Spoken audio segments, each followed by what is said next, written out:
आपको 9th class सबसे आसान क्लास लगेगी। 8th से जब आप 9th में आते हो आपको किन किन चीजों का ध्यान रखना है, स्कूल या कोचिंग, इन सब चीजों में ऑक्टोपस की तरह हर एक चीज लेने के चक्कर में कुछ हाथ में नहीं आएगा। अगर आप सिस्टमैटिक तरीके से चलोगे तो आप इजीली सब कुछ कर पाओगे। 8th वर्सेस 9th सुन के बहुत डर लग रहा होगा, सब लोग बोल रहे हैं 9th क्लास बहुत टफ होती है। आपको मैं अपनी बात बताऊं, मेरे को खुद टफ लगी थी। मुझे 9th और 11th में सबसे कम मार्क्स मिले थे। रीजन क्योंकि मुझे पता नहीं था, लेकिन हम हैं आपको बताने के लिए।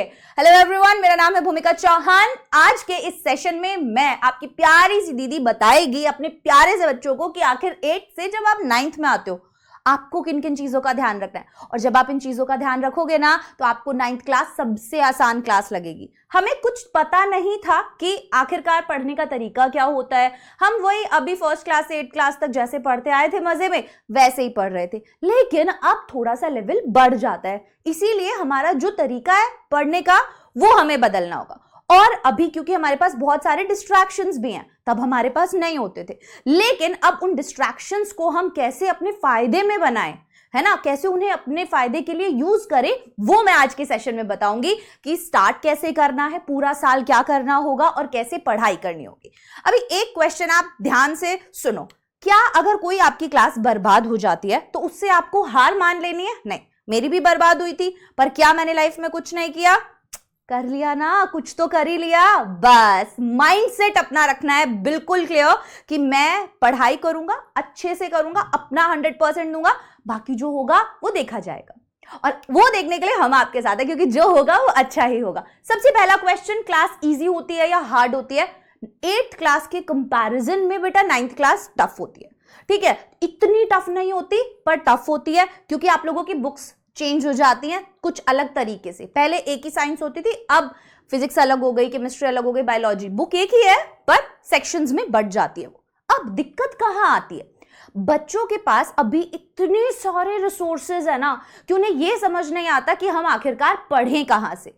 तो इसी पर हम आज सबसे पहले बात करेंगे कि अगर ये क्लास इजी नहीं टफ है तो मुझे इसे टैकल कैसे करना है ना। बहुत आसान है। सबसे पहला क्वेश्चन अपने आप से करना है कि कॉन्सेप्ट्स या न्यूमेरिकल। अभी 8th क्लास तक ना आप लोगों को जो पढ़ने का तरीका था वो अलग था, थ्योरेटिकल चीजें ज्यादा होती थी, लेकिन जब अब आप 9th में आए हैं तो आप देखोगे कि आपके कुछ कॉन्सेप्ट्स हैं और आपकी बुक में कुछ न्यूमेरिकल्स भी हैं, और इन पे ही आपको फोकस करना है। आपको जो पढ़ाई करनी होगी ना 9th क्लास के अंदर, सबसे पहली चीज आपको अपने कॉन्सेप्ट्स को बहुत स्ट्रॉन्ग करना होगा। अभी कॉन्सेप्ट स्ट्रॉन्ग करने का तरीका क्या होगा मैम? सबसे पहला और सबसे इंपॉर्टेंट तरीका, आपके पास बहुत सारी चीजें, बहुत सारे टीचर्स, या मैं आपको बोलूं कि बहुत सारे गाइडेंस होंगे कि ये वाली बुक ले लीजिए या वो वाली बुक ले लीजिए, या ठीक है यहां से पढ़ लो, इस वाले चैनल से पढ़ लो, ये ऑनलाइन ट्यूशन से पढ़ लो। आपको डिसाइड करना है, सबसे पहले आपको डिसाइड करना है कि मुझे कहां से पढ़ना है। ठीक है, आपको स्कूल में समझ में आता है, अगर आपके पास कोई ट्यूशन नहीं है आसपास तो आपको स्कूल के टीचर्स से अच्छे से पढ़ना है। अगर आपको स्कूल के टीचर्स का अच्छे से समझ में आता है, वहां से समझ में अगर नहीं आता है तो अगर आप आसपास कोई ऑफलाइन कोचिंग देखना चाहते हैं आप वहां से भी पढ़ सकते हैं। आप ऑनलाइन, ऑब्वियसली हम सब यहाँ पर फ्री ऑफ कॉस्ट आपको कैसे पढ़ा रहे हैं, उसके बाद आपको किसी चीज की जरूरत पड़ेगी नहीं तो आप हमसे भी पढ़ सकते हैं। पर ये आपके ऊपर है, आपको अपने टीचर्स अभी डिसाइड करने होंगे कि भाई मुझे इन टीचर्स से यहां से अभी पढ़ना है और ये ही मैं पूरे साल फॉलो करूंगा। बच्चे क्या गलती करते हैं? बच्चे इधर से उधर, उधर से इधर, इधर से उधर भटकते रहते हैं, और फिर उनको जब ये समझ में आता है कि यार एक्चुअल में तो मुझे पता ही नहीं चल रहा है कि मुझे समझ में आया या नहीं, क्योंकि हर एक टीचर के पढ़ाने का तरीका अलग है ना। और आप फिर हर एक टीचर के पास बीच बीच सेशंस में कूद के जाते हो, तो कभी कोई टीचर कुछ पढ़ा रहा होता है, कभी कुछ पढ़ा रहा होता है, कभी कुछ पढ़ा रहा होता है। तो अभी से अपने टीचर्स को सिलेक्ट कर लो कि भाई मुझे इन टीचर्स से पढ़ना है, ये जैसे पढ़ाएंगे मुझे यहाँ पे समझ आता है। ठीक है, आपने उनको पकड़ लिया और पूरे साल उनको फॉलो किया बहुत अच्छे से। ठीक है, अब उन टीचर को फॉलो करके आप क्या करोगे? उनके वैसे वीडियोस देखोगे जिनमें उन्होंने कॉन्सेप्ट्स समझाए हुए हैं। ठीक है, ऐसे हंसी मस्ती मजाक वाले वीडियोस को थोड़ा सा अवॉइड करके आप देखोगे वो वीडियोस जहां पे कॉन्सेप्ट्स पे ध्यान दिया गया है, जहां पे उन्होंने एक एक चीज को बताया है कि ये क्या होता है, ये क्या होता है, ये क्या होता है। और उसके बाद जब आप वो सभी कॉन्सेप्ट्स अच्छे से टीचर्स से पढ़ चुके हैं, देन आप उठाएंगे एनसीईआरटी। जब आपने एनसीईआरटी को उठाया तो आप कंप्लीट एनसीईआरटी को रीड करोगे, ठीक है, पढ़ना है, वो पूरा का पूरा लाइन बाय लाइन पढ़ना है आपको एनसीईआरटी से। जब आप उनको एनसीईआरटी से पढ़ लोगे तो आपको उसके बाद एनसीईआरटी के क्वेश्चंस लगाने हैं। ये बात बहुत इंपॉर्टेंट है बेटा, क्या लगाने हैं आप लोगों को? एनसीईआरटी के क्वेश्चंस लगाने। तो सबसे पहली चीज क्या करनी थी? नंबर 1 क्या बताया मैंने आपको? सबसे पहले आपको कहां से पढ़ना है? प्लेटफॉर्म, ठीक है, आपका प्लेटफॉर्म डिसाइड कर लीजिए कि मुझे इस प्लेटफॉर्म पे जो टीचर्स पढ़ा रहे हैं या ऑफलाइन या मेरे स्कूल में, मैं यहां से पढ़ूंगा पूरे साल। उसके बाद दूसरा, उनकी कॉन्सेप्चुअल वीडियोस। कॉन्सेप्चुअल वीडियोस क्यों बोल रही हूं मैं? जिसके अंदर उन्होंने चैप्टर को डिटेल में पढ़ाया हुआ है, वन शॉट समरी इन 30 मिनट्स, इन 10 मिनट्स, वो वाले नहीं। या तो लाइव क्लास में या कोई भी ऐसे वन शॉट में जिसमें उन्होंने डिटेल में वो चैप्टर पढ़ाया हुआ है, वो आपको पढ़ना है। हर एक चैप्टर के लिए आपको यही स्टेप्स फॉलो करने हैं। जब आप कंसेप्चुअल चीजें देख चुके होंगे तो आपको आना है एनसीईआरटी रीडिंग पर। जब आप एनसीईआरटी रीड करोगे, क्या करोगे? जब आप एनसीईआरटी रीड करोगे तो आपको वो चीजें बहुत आसानी से समझ आ जाएंगी, ठीक है, क्योंकि आपने अपने फेवरेट टीचर से पढ़ा जिनका आपको समझ में आता था, तो उन्होंने आपके सारे कॉन्सेप्ट्स को क्लियर कर दिया। अब बारी आई एनसीईआरटी की। जब आपने एनसीईआरटी उठाया तो आपको सब कुछ आसानी से समझ में आ गया, कॉन्फिडेंस बढ़ेगा। एंड देन नंबर 4 आप करेंगे क्वेश्चन एंड आंसर्स। एनसीईआरटी के सारे क्वेश्चन, एग्जाम्पल्स वाले, एक्सरसाइज वाले, इन टेक्स्ट, सब क्वेश्चंस आपको करने हैं एनसीईआरटी के। आपका 90% पेपर वहीं से बनता है, कोई एक आधा क्वेश्चन इधर उधर से आता है, वो हम आपको क्लास में करवा देते हैं। जब आपके कॉन्सेप्ट स्ट्रांग होते हैं ना, तो कोई क्वेश्चन कहीं से भी आएगा ना तो आप कर लोगे। अब एक चीज यहां पर बहुत इंपॉर्टेंट है, अब की बार आपने देखा कि सीबीएसई कितने सारे चेंजेस कर रहा है। पेपर भी ऐसे नहीं बना रहा है कि बच्चा इजीली पास हो जाए। पेपर्स का लेवल बढ़ा दिया गया है, कॉम्पिटिटिव एग्जाम्स पर ध्यान दे रहा है ताकि बच्चे स्कूल पर पूरा फोकस करें और एनसीईआरटी को सीरियसली ले, राइट? तो आपको भी यही करना है। अब आपने क्या किया, इसके सारे क्वेश्चन आंसर्स कर लिए, तो लास्ट स्टेप जो होगा, जो मुझे लगता है अभी तक 8th क्लास में आपने नहीं किया होगा, वो स्टेप है आपका रिविजन का बेटा, ठीक है। अभी से आपको क्या करना है, आप टाइम टू टाइम रिवाइज करोगे। हर हफ्ते में एक दिन निकाल लो और अपना सब्जेक्ट डिसाइड कर लो कि इस हफ्ते ना मैं साइंस रिवाइज करूंगा, ठीक है, इस सैटरडे मैं साइंस रिवाइज करूंगा, जो भी इस वीक मुझे स्कूल में पढ़ाया गया या कोचिंग में पढ़ाया गया। अब यहां से एक और इंपॉर्टेंट बात निकल कर आई, स्कूल या कोचिंग। अब आप स्कूल भी जा रहे हो, आप कोचिंग भी जा रहे हो। अब जब आप रिवाइज करने बैठ रहे हो या सेल्फ स्टडी करने बैठ रहे हो, कोई एक चीज को फॉलो करना है, कोई एक चीज को, कि आपने जो कोचिंग में पढ़ा वही आकर आप घर पढ़ रहे हो, कहां से ज्यादा समझ में आ रहा है, कहां आप ज्यादा फोकस से पढ़ते हो, उसी को सीरियसली लेना है। अगर आपको स्कूल का ज्यादा अच्छे से समझ में आ रहा है तो उसको आपको लेना है सेल्फ स्टडी में, तो वो लो, बट एक चीज फिक्स कर लो। और बेस्ट होगा कि आपका स्कूल, आपका कोचिंग और आपका सेल्फ स्टडी में अगर सेम टॉपिक रहेगा ना, तो आपको टाइम बर्बाद करने की, मतलब ऐसे लगेगा टाइम ही टाइम है मेरे पास, मैं तो और भी टाइम यूज कर सकता हूं, ठीक है। तो आपको ये चीज करनी है, रिविजन करना है। हर एक दिन निकाल लो, कोई भी एक सब्जेक्ट उठाओ एंड नेक्स्ट वीक दूसरा, उसके अगले वीक दूसरा। तो टाइम टू टाइम रिवीजन बहुत जरूरी है 9th क्लास के अंदर, वरना सब भूल जाओगे। जो भी सर ने सब कुछ समझाया ना, सब भूल जाओगे, ठीक है। चलो, उसके बाद आपको कॉन्सेप्ट और न्यूमेरिकल्स वाली जो मैं बात कह रही थी, वो इसलिए कह रही थी कि न्यूमेरिकल्स पे बहुत ध्यान देना है। जब आपके कॉन्सेप्ट्स क्लियर हो जाएंगे तो आप न्यूमेरिकल्स बहुत अच्छे से कर पाओगे। तो जितना हो सके ज्यादा से ज्यादा न्यूमेरिकल्स सॉल्व करो, उनसे दूर मत भागो। बच्चे अक्सर क्या करते हैं, कॉन्सेप्ट्स बहुत अच्छे से पढ़ लेते हैं बट न्यूमेरिकल्स पे इतना ध्यान नहीं देते।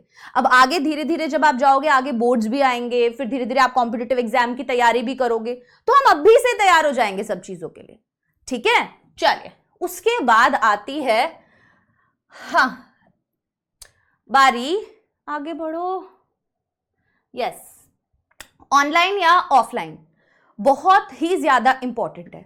आप जो स्कूल के बाद पढ़ाई कर रहे हो वो ऑनलाइन करनी है या ऑफलाइन करनी है, ये आपको अभी डिसाइड करना है, ठीक है। ये आपको अभी डिसाइड करना है कि आपको ऑनलाइन जाना है या आपको ऑफलाइन जाना है। आप ऑफलाइन के टीचर से पढ़ना चाहते हैं या आप ऑनलाइन में कोई बैच खरीदना चाहते हैं। अगर आप ऑनलाइन भी पढ़ रहे हैं तो कोशिश कीजिए कि जिस भी चैनल को आप फॉलो कर रहे हैं वहां पे आपका सिलेबस कंप्लीट करवाया जा रहा है। ऐसा ना हो कि भाई आपको लग रहा है कि मैं सारे साल यहाँ पे पढ़ूंगा एंड देन उन्होंने सिलेबस कंप्लीट नहीं करवाया, ठीक है। तो ऐसा कोई प्लेटफॉर्म, ट्रस्ट वर्दी प्लेटफॉर्म जैसे वेदांतु है, ठीक है, जो आपकी पूरी कंप्लीट तैयारी करवाता है, आपको चूज करना है और फिर आपको पूरे साल उनसे जुड़े रहना है, सिर्फ उन पर ट्रस्ट दिखाना है, बाकी का काम हमारा है। ठीक है, चलिए, तो ऑनलाइन या ऑफलाइन में आपको चूज अभी के अभी करना होगा कि मैं ऑफलाइन पढ़ना चाहता हूं या मैं ऑनलाइन। ऐसा नहीं है कि स्कूल जा रहे हो देन ऑफलाइन कोचिंग जा रहे हो देन घर आके ऑनलाइन की क्लासेस लगा रहे हो देन सेल्फ स्टडी कर ही नहीं रहे हो। तो इन सब चीजों में ऑक्टोपस की तरह हर एक चीज लेने के चक्कर में कुछ हाथ में नहीं आएगा। ठीक है, तो डिसाइड करना पड़ेगा ढंग से। उसके बाद बारी आती है बोर्ड्स और कॉम्पिटिटिव एग्जाम की। अभी से ही आपको क्या करना है बच्चे, अभी से ही आपको अपने बोर्ड्स की तैयारी तो करनी ही है, बट कुछ क्वेश्चंस जब आप रिवाइज कर रहे हो तो आपको कॉम्पिटिटिव एग्जाम के लेवल के क्वेश्चंस भी लगाने हैं। ठीक है ना, आप सभी ने देखा है कि कोटा बच्चे 6th क्लास से चले जाते हैं, तो आपको आपके टीचर्स, हम लोग सभी ऐसे क्वेश्चंस भी क्लास में करवाते हैं जो आपकी एनसीईआरटी में नहीं होते, बट वो कॉम्पिटेंसी बेस्ड क्वेश्चंस होते हैं जो थोड़े से अच्छे लेवल के होते हैं। और आप हमेशा कोशिश करो कि ऐसे क्वेश्चंस को आप जरूर 100% क्या कर रहे हो, सॉल्व करने की कोशिश कर रहे हो। अगर वो सॉल्व नहीं हो रहे हैं तो आपका कोई कॉन्सेप्ट वीक है, उस वीक कॉन्सेप्ट को आप वापस से स्ट्रॉन्ग करो। स्टार्टिंग से ही अगर पढ़ाई करोगे, तमीज से पढ़ाई करोगे, पूरे साल अच्छे से चलोगे तो पूरा का पूरा टाइम मैनेज हो जाएगा।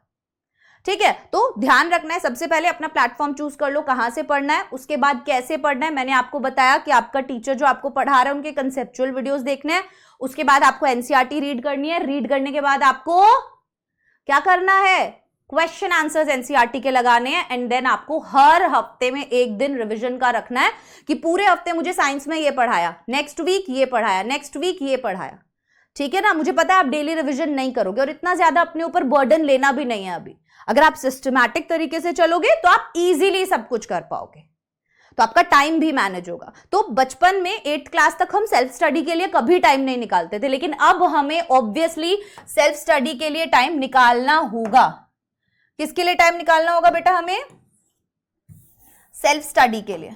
ठीक है ना, क्योंकि ये बहुत इंपॉर्टेंट है। अब आगे आगे जिस तरीके का लेवल होता जा रहा है, ठीक है, एग्जाम पेपर्स जैसे आ रहे हैं, उसमें बहुत इंपॉर्टेंट है। अच्छा, क्या मैं ये वाली बुक भी ले लूं, मैं वो वाली भी ले लेता हूं, मेरे दोस्त के पास ये बुक है, वहां पे ये बुक है, नहीं। आपको आपके जो टीचर्स सजेस्ट करते हैं, स्कूल के टीचर्स से पूछ लो, अपने कोचिंग के टीचर्स से पूछ लो, हम लोग आपको जो बता रहे हैं, आपको डिसाइड करना है कि आप कौन सी बुक लेना चाहते हो। आपको टीचर्स जो भी बुक सजेस्ट करते हैं, जिन टीचर्स का पढ़ाया हुआ आपको समझ में आता है, तो उनसे जो बुक आपको पता चलती है ना, वो बुक आपके लिए बेस्ट होगी, क्योंकि वो टीचर्स वहीं से पढ़ा रहे हैं, वहीं के क्वेश्चंस वगैरह करवा रहे हैं, है ना। तो आपके लिए ये बेस्ट होगा कि आप वो बुक्स को फॉलो करो। एक बार बुक खरीदने से पहले स्टोर पर चले जाओ और वहां जाके सारी बुक्स को देख लो कि आपके अकॉर्डिंग आपको क्या लग रहा है कि बेस्ट है आपके लिए बुक। ठीक है, बस उसी बुक से फिर पढ़ना है। आज का ये पूरा कंप्लीट वीडियो इसीलिए आपके लिए था कि आपको ये ना हो कि यार बहुत सारी चीजें हैं क्लास 9th में, मैं क्या क्या करूं। तो ऐसा नहीं सोचना है मैं क्या क्या करूं, कोई एक चीज स्टार्टिंग में ही उठा लेनी है और उसी को फॉलो करना है, वो ही आपका रोड मैप है। टाइम टू टाइम रिवीजन करना है, सेल्फ स्टडी को पूरा टाइम देना है, थोड़ा सा सोशल मीडिया और बाकी के डिस्ट्रैक्शन से, बाकी के प्लेटफॉर्म्स से, ठीक है, कि भाई मैं यहां भी पढ़ लेता हूं, यहां भी, इनसे थोड़ा सा दूर रहना है। ठीक है, मैंने एक बार डिसाइड कर लिया तो मैं वही करूंगा। ठीक है ना, स्टार्टिंग में ही अच्छे से डिसाइड कर लो, पूरा साल वैसे ही पढ़ाई करो, कुछ दिक्कत नहीं होगी, सब कुछ अच्छा होगा और हम सब आपके साथ हैं। आपको 9th क्लास में डरने की बिल्कुल जरूरत नहीं है। तो पढ़ाई का तरीका बदलो, कॉन्सेप्ट्स पे ज्यादा ध्यान दो, ज्यादा से ज्यादा न्यूमेरिकल्स को सॉल्व करो, क्लासेस रोजाना लगाओ, कुछ भी बीच में छोड़ना नहीं है। अगर छूट जाता है तो टाइम से उसको पूरा करना है ताकि बैकलॉग ना बने। ठीक है, ये आपको आगे 10th 11th और 12th में बहुत काम आएगा। समझे? आ गई बात समझ में? तो ये थी हमारी आज की क्लास। अब आपसे मुलाकात होगी नेक्स्ट सेशन में, तब तक के लिए bye bye, take care, all the best.